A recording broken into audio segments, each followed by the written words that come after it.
नमस्कार बच्चों, कैसे हैं आप सब। आशा करती हूँ आप सभी अच्छे होंगे, स्वस्थ होंगे, खुश होंगे और अपनी पढ़ाई भी अच्छे से कर रहे होंगे। तो जैसे कि आप सभी जानते हैं, मैं हूँ आपकी हिंदी की अध्यापिका और मैं स्वागत करती हूँ आप सभी का आईसीटी वर्चुअल क्लासरूम में।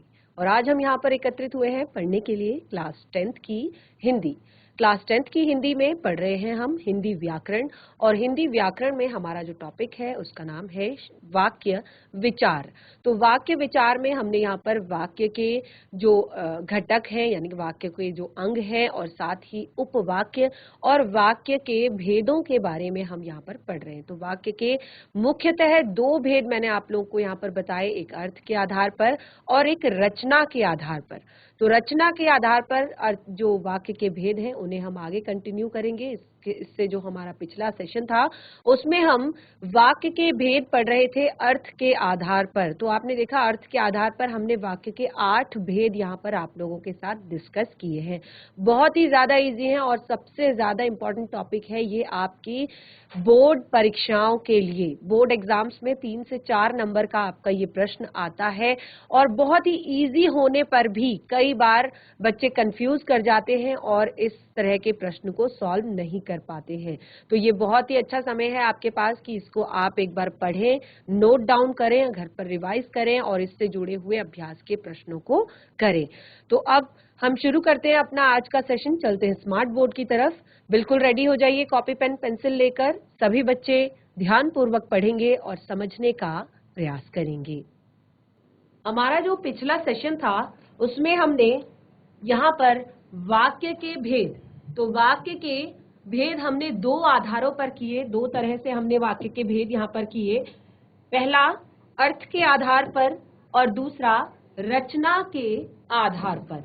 अर्थ के आधार पर यानी कि हम वाक्यों को के अर्थ, जो वाक्यों के जो अर्थ है उसके आधार पर हम वाक्यों के यहाँ पर भेद करते हैं। तो अर्थ के आधार पर वाक्य के 8 भेद होते हैं, यानी कि जब आप वाक्य को पढ़ते हैं और उस वाक्य में से किस तरह का अर्थ आपका निकलता है उसके आधार पर हमने वाक्य के यहाँ पर 8 भेद किए हैं। तो कौन कौन से 8 भेद किए हैं वो आपने सबने नोट डाउन कर लिया है अपनी कॉपी में। सबसे पहले विधानवाचक।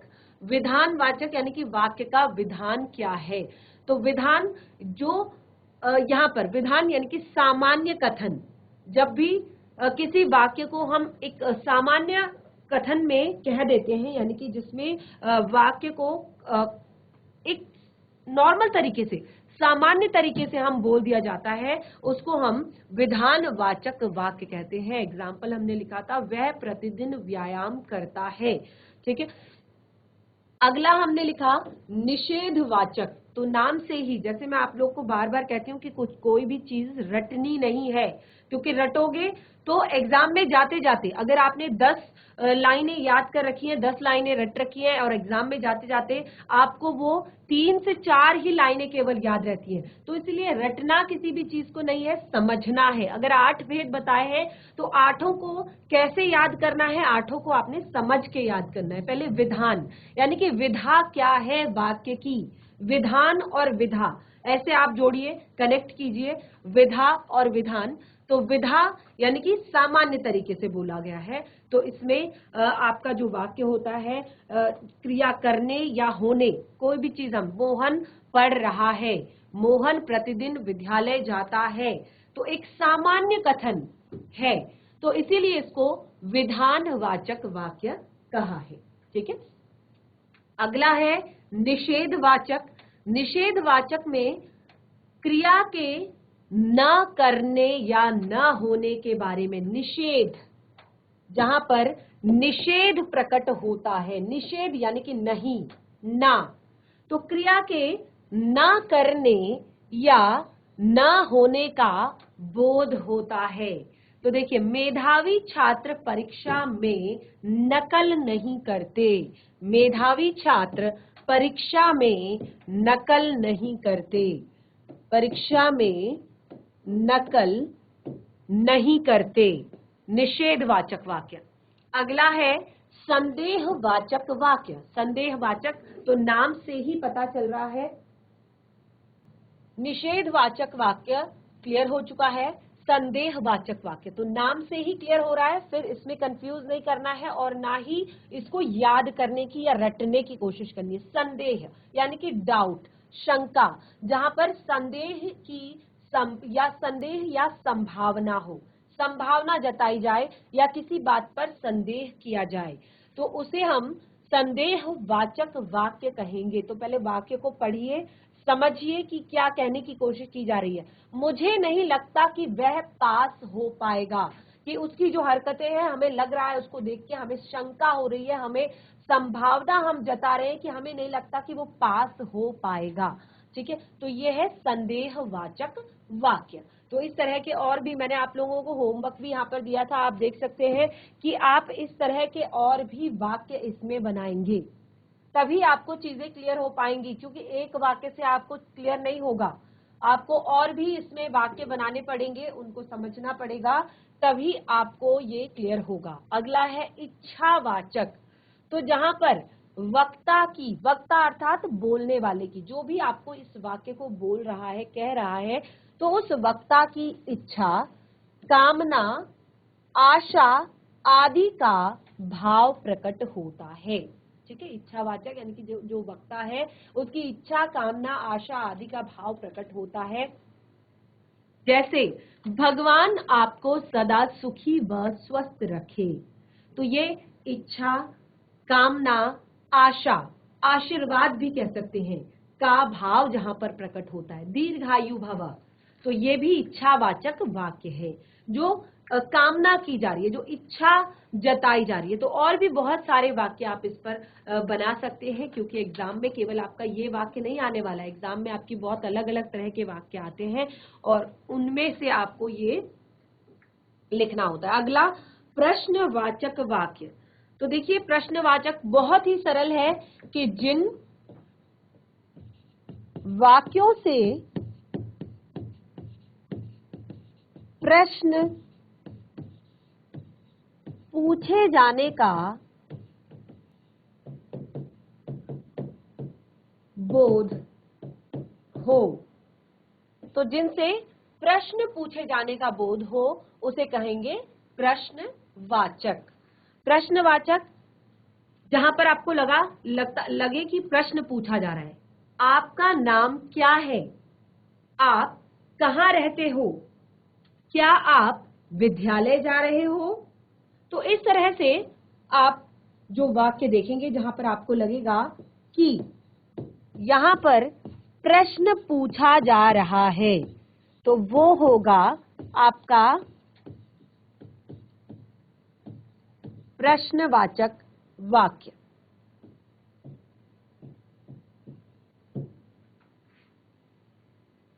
इस तरह का, क्या तुम विद्यालय जा रहे हो? और हमने यहाँ पर आपको एक चीज और बताई थी, जब शुरुआत में हमने यहाँ पर पढ़ा था कि जो हम हिंदी व्याकरण में क्या चीजें हम मेनली पढ़ते हैं। हिंदी व्याकरण में हम मुख्य तौर पर पढ़ते हैं वर्ण विचार, शब्द विचार और वाक्य विचार। तो वर्ण विचार और शब्द विचार हमने शुरुआत में आपको क्लियर किया था, थोड़ा थोड़ा एग्जाम्पल्स आप लोगों को दिए थे।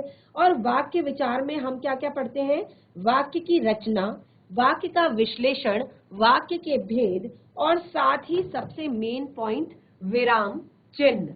तो विराम चिन्हों से भी वाक्य का भाव और वाक्य का जो मेन एक वाक्य का जो एक मेन पॉइंट है वो आपको क्लियर होता है।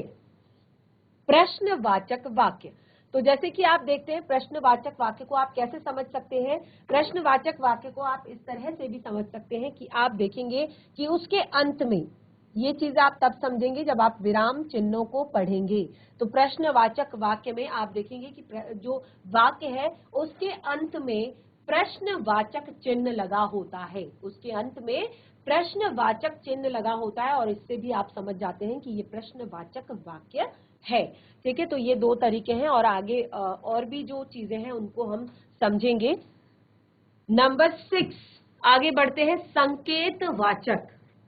संकेतवाचक में वाक्य में एक क्रिया का होना दूसरी क्रिया पर निर्भर होता है। संकेत यानी कि एक बात दूसरी बात की ओर इशारा कर रही है। एक कोई भी बात है वो दूसरी बात की तरफ इशारा कर रही है, यानी कि एक क्रिया दूसरी क्रिया की ओर, दूसरी क्रिया पर निर्भर होती है, उसे संकेतवाचक वाक्य कहते हैं।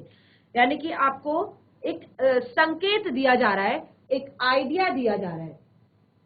ठीक है, तो इसको लिख लेते हैं एक बार। क्रिया का होना दूसरी क्रिया पर निर्भर करता है। क्रिया का होना दूसरी क्रिया पर निर्भर करता है। ठीक है, एक क्रिया का होना दूसरी क्रिया पर निर्भर करता है। जैसे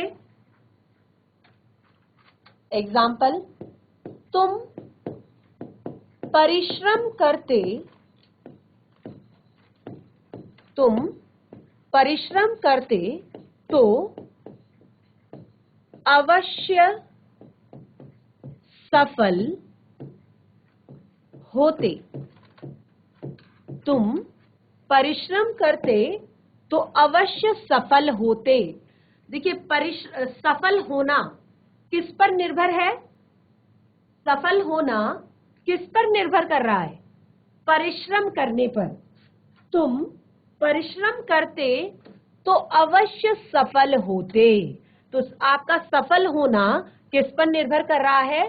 परिश्रम करने पर। यदि परिश्रम करोगे तो सफल होगे। तो ये संकेत वाचक है, एक संकेत दिया जा रहा है आपको, एक इशारा दिया जा रहा है कि परिश्रम करो तभी आप सफल होगे। यानी कि एक क्रिया का होना दूसरी क्रिया पर निर्भर करता है।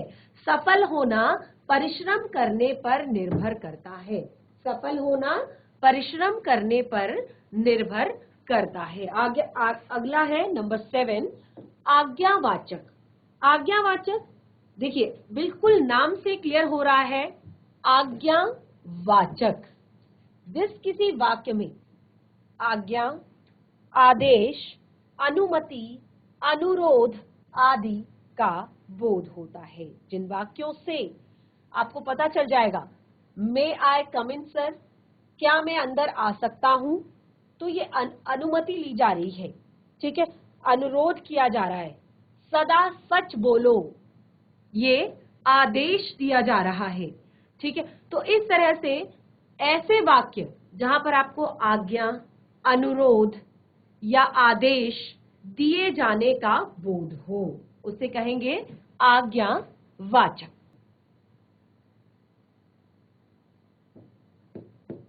वाक्य जिनसे आज्ञा, अनुमति, अनुरोध, आदेश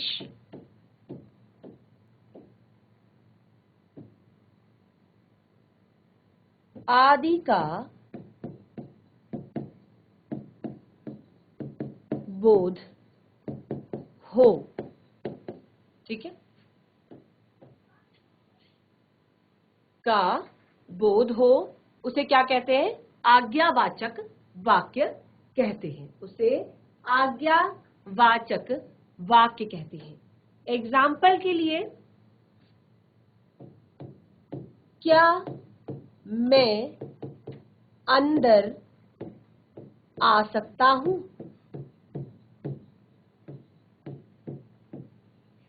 क्या मैं अंदर आ सकता हूं? या सदा सच बोलो। ठीक है, तो इस तरह से आप आज्ञावाचक वाक्यों को पहचान सकते हैं, आज्ञावाचक वाक्यों को समझ सकते हैं।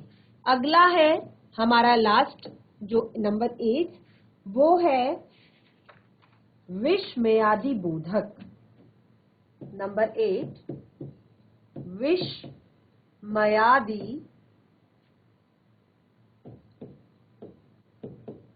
बोधक। विस्मयादि बोधक। देखिए विस्मय का क्या अर्थ होता है, सबसे पहले आपको ये समझना है कि विस्मय का क्या अर्थ होता है। विस्मय का क्या अर्थ होता है? देखिए विस्मय का अर्थ होता है आश्चर्य, हर्ष, शोक, घृणा आदि। तो ऐसे वाक्य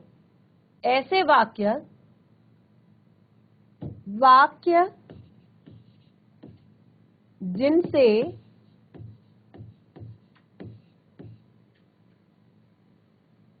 आश्चर्य,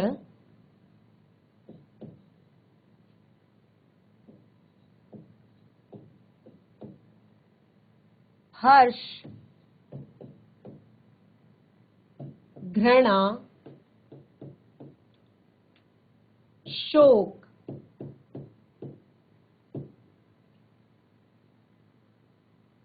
आदि का भाव प्रकट हो,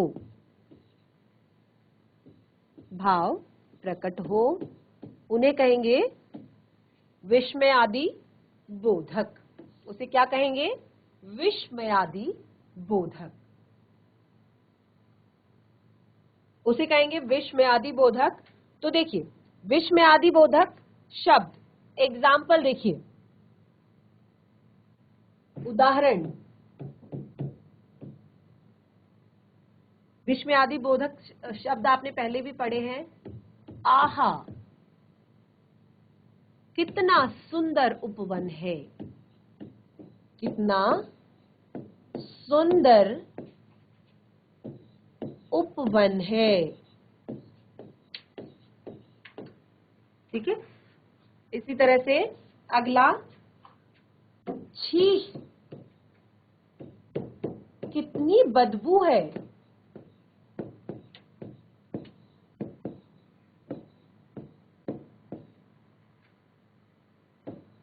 तो इस तरह के शब्द, और जब भी आप विस्मयादि बोधक शब्दों के बारे में पढ़ेंगे तो आप विराम चिन्ह में भी इस तरह का जो चिन्ह होता है इसको विस्मयादि बोधक चिन्ह कहते हैं। तो इससे आप पहचान जाएंगे कि ये जो आपका वाक्य है ये विस्मयादि बोधक वाक्य है। ठीक है, इससे क्या होता है? विस्मय, आश्चर्य, शोक, दुख, घृणा, भय आदि का बोध होता है। क्लियर? सभी को क्लियर? तो यहाँ पे अर्थ के आधार पर हमने 8 भेदों को पढ़ लिया है, शब्द के अर्थ के आधार पर 8 भेदों को क्लियर कर लिया है, और मैं आशा करती हूँ कि आप लोगों को भी ये समझ में आ गया होगा। फिर भी अगर किसी को समझ में नहीं आया है, कोई दिक्कत है, परेशानी है, तो आप अपने डाउट्स क्लियर कर सकते हैं, चैट के माध्यम से हमें अपने डाउट्स भेज सकते हैं और हैंड रेज कर सकते हैं सिस्टम के माध्यम से। लेकिन ऐसे नहीं करना है कि मैम ने पढ़ा दिया और हमने नोट डाउन कर लिया या क्लास चल रही है, कोई नहीं। आपको जो भी डाउट है, जो भी पूछना है, आप पूछ सकते हैं, कितनी भी बार आप पूछ सकते हैं, लेकिन चुप नहीं बैठेंगे, क्लास में लिखेंगे, पढ़ेंगे, साथ में डिस्कस भी करेंगे। अगला, रचना के आधार पर, अभी तक हम अर्थ के आधार पर पढ़ रहे थे, रचना के आधार पर वाक्य के भेद। रचना के आधार पर वाक्य के भेद। अब वाक्यों की रचना किस तरह से की जाती है उसके आधार पर वाक्यों के भेद बताए गए हैं। यानी कि अलग अलग तरह से वाक्यों की रचना की जाती है और उसी के आधार पर वाक्यों के भेद यहाँ पर बताए गए हैं। तो रचना या उनकी बनावट के आधार पर वाक्यों के 3 भेद होते हैं। 3 भेद होते हैं। कौन कौन से 3 भेद होते हैं? पहले लिख लेते हैं। सरल वाक्य, दूसरा संयुक्त वाक्य। नंबर 3 है मिश्र वाक्य।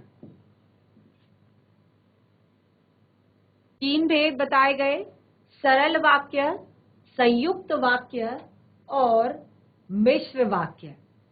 सरल वाक्य, संयुक्त वाक्य और मिश्र वाक्य। देखिए ये रचना के आधार पर है कि वाक्यों की रचना किस तरह से होती है। तो रचना में सबसे पहला है सरल वाक्य, दूसरा है संयुक्त वाक्य, तीसरा है मिश्र वाक्य।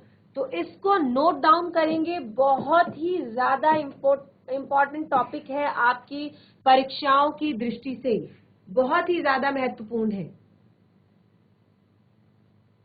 परीक्षाओं की दृष्टि से बहुत ही ज्यादा महत्वपूर्ण आपका ये टॉपिक है और इसको आप जरूर नोट डाउन करेंगे और जितनी भी बार समझ में नहीं आता है उतनी बार आप पूछेंगे। शुरू करते हैं। सबसे पहले सरल वाक्य। सरल वाक्य क्या होता है? सरल वाक्य क्या होता है? सरल वाक्य ऐसा वाक्य जिसमें एक उद्देश्य, एक विधेय और एक क्रिया हो। एक उद्देश्य, एक विधेय और एक ही क्रिया हो। ध्यान रखिएगा, उद्देश्य क्या होता है, विधेय क्या होता है, क्रिया क्या होती है, ये तीनों चीजें आपको क्लियर है। सभी को क्लियर है? उद्देश्य, विधेय और क्रिया। इसीलिए टॉपिक को शुरू करने से पहले, भेद शुरू करने से पहले हमने ये तीनों चीजें आपको क्लियर करवाई थी। उद्देश्य, विधेय और क्रिया, ये तीनों चीजें आपको क्लियर करवा रखी है। क्या होता है उद्देश्य? वाक्य में जिसके बारे में बात की जाती है वो उद्देश्य होता है। जो बात की जाती है वो विधेय होता है, यानी कि जिसके बारे में बात की जाए वो उद्देश्य और जो बात की जाए वो विधेय। ठीक है, जिसके बारे में बात होती है वो उद्देश्य और जो बात होती है वो विधेय। ठीक है, तो क्लियर हो गया सभी को? अब सरल वाक्य को समझते हैं।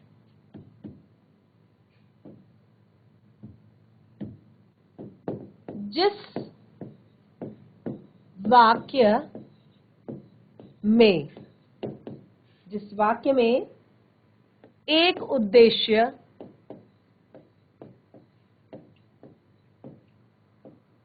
एक विधेय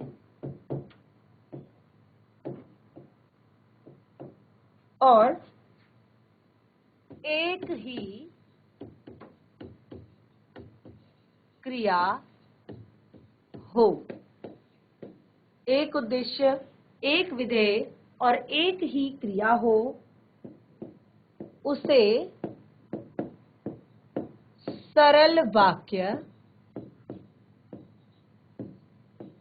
कहते हैं। उसे सरल वाक्य कहते हैं। ठीक है, उसे क्या कहते हैं? सरल वाक्य कहते हैं, क्योंकि उसमें केवल एक उद्देश्य है, एक विधेय है और एक ही क्रिया है। उसे सरल वाक्य कहते हैं। एग्जाम्पल के लिए,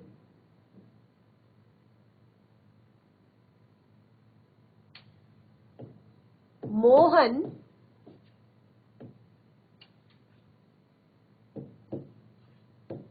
लिखता है।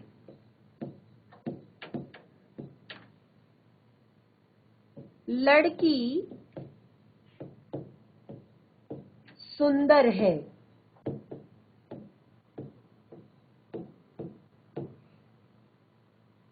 एग्जाम्पल लिख लिए सबने?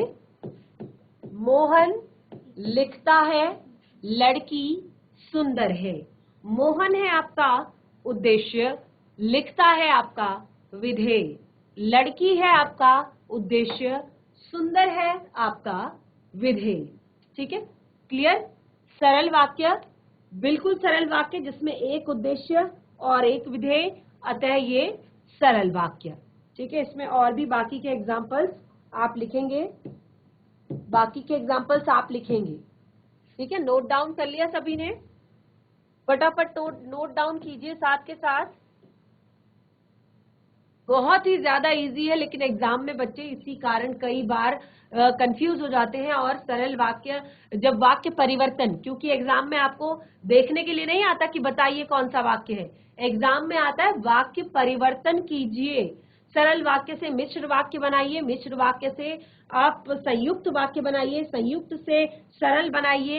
इस तरह से आपको वाक्य बनाने के लिए आते हैं। लेकिन कैसे बनाएंगे आप, कैसे परिवर्तित करेंगे अगर आपको नहीं पता होगा कि सरल वाक्य होते क्या है, मिश्र वाक्य होते क्या है और संयुक्त वाक्य क्या होते हैं। दूसरा है आपका संयुक्त वाक्य।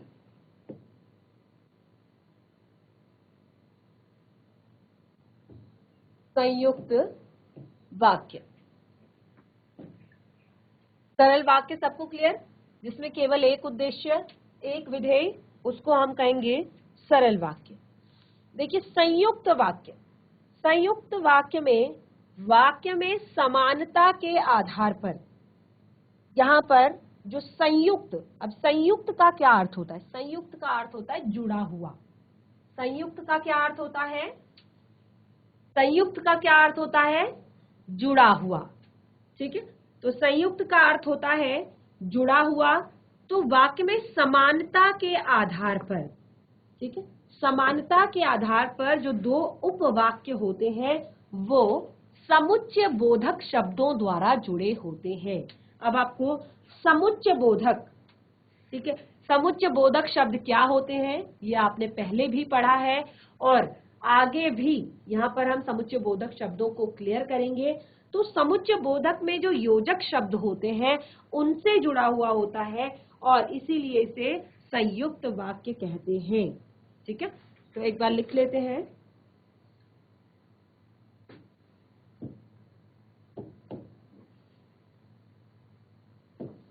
जिस वाक्य में समानता के आधार पर, जिस वाक्य में समानता के आधार पर दो उपवाक्य, अब उपवाक्य क्या होता है ये भी क्लियर करवाया है पहले ही। दो उपवाक्य समुच्चय बोधक, समुच्चय बोधक यानी कि योजक शब्दों से, समुच्चय बोधक से जुड़ते हैं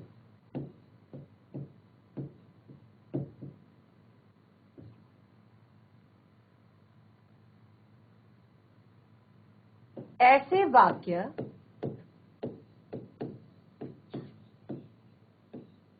संयुक्त वाक्य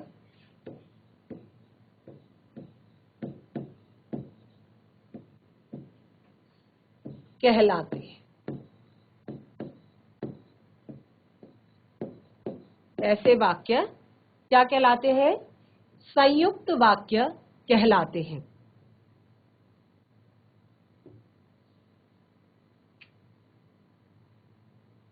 एग्जाम्पल जैसे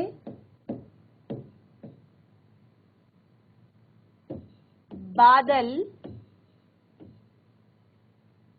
घिरे और मयूर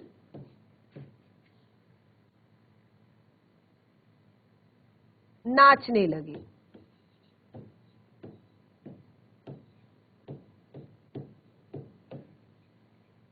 बादल घिरे और मयूर नाचने लगे। बादल घिरे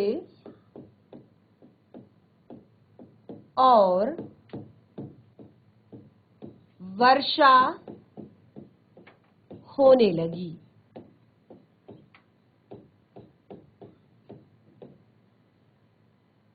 ठीक है, तो यहाँ पर उपवाक्य के विषय में हमने पहले पढ़ा है कि उपवाक्य होता क्या है। तो यहाँ पर दो उपवाक्य, बादल घिरे, मयूर नाचने लगे, ये किससे जुड़े हैं? ये समुच्चय बोधक शब्दों से जुड़े हुए हैं। ये आपके समुच्चय बोधक शब्दों से जुड़े हुए हैं, इसीलिए इन्हें संयुक्त वाक्य कहा है। इन्हें क्या कहा है? संयुक्त वाक्य कहा है। ठीक है, तो क्लियर आप सभी को? और भी एग्जाम्पल लिखेंगे इसमें, होमवर्क है ये आपके लिए। इससे पहले भी आपको यहाँ पर दिया गया है, इसको भी आप लिखेंगे, बाकी के एग्जाम्पल इसमें। नेक्स्ट आता है हमारा मिश्र वाक्य, नंबर 3। मिश्र वाक्य। जब हमने सरल वाक्य समझ लिया, जब हमने संयुक्त वाक्य समझ लिया, तो अब हमारे लिए बचता है शेष मिश्र वाक्य, जो कि बहुत ही ज्यादा महत्वपूर्ण है। इस वाक्य में क्या होता है कि जो प्रधान उपवाक्य होता है, एक तो प्रधान उपवाक्य होता है, एक आपका आश्रित उपवाक्य होता है, और ये इसीलिए ये मिश्र वाक्य कहलाता है। यानी कि एक इसमें प्रधान उपवाक्य और दूसरा आश्रित उपवाक्य, और इसीलिए ये मिश्र वाक्य कहलाता है। और इसमें समुच्चय बोधक शब्द ये दोनों को जोड़ते हैं, और इसमें भी समुच्चय बोधक शब्द इन दोनों को जोड़ते हैं। तो आप सबसे पहले इसकी परिभाषा लिखेंगे, और साथ ही इसको आप एग्जाम्पल से क्लियर करेंगे। जो नेक्स्ट हमारा सेशन होगा उसमें हम इस टॉपिक को डिस्कस करेंगे।